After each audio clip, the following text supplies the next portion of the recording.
Shalom, brothers and sisters. Shalom. Giving honor and praise to the Creator and Maker of heaven and earth. This is not going to be a long presentation, but a necessary one.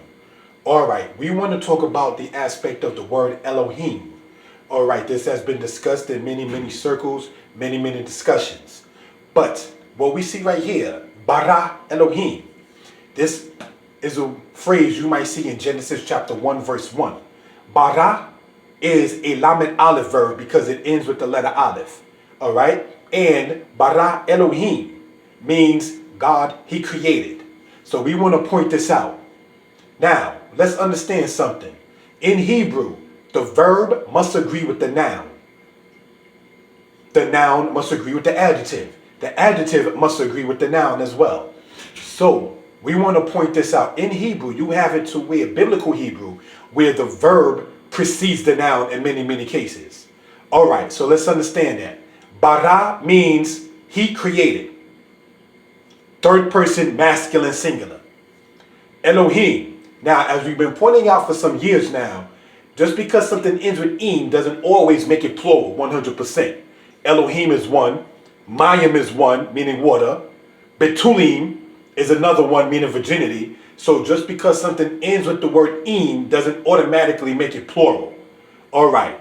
So we want to point that out.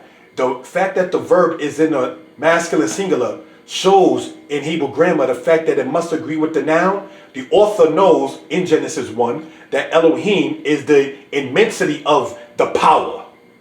Not saying that there's more than one power. So that's what we want to point out in that particular regard.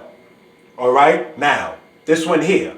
Daber Elohim. You might see that in Exodus chapter 20. God spoke and God spoke. This while serving as a prefix. Yedaber from the word daber meaning to speak.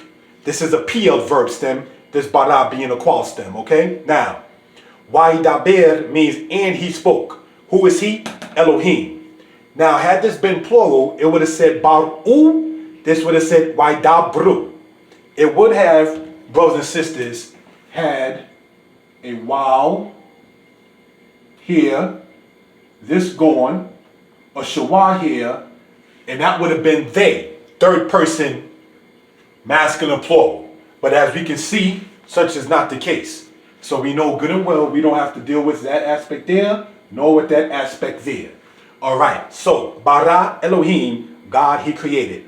Daber Elohim, God spoke and God spoke. So we want to point that out, brothers and sisters. This has to be understood for Hebrew understanding to be known to the people. Shalom.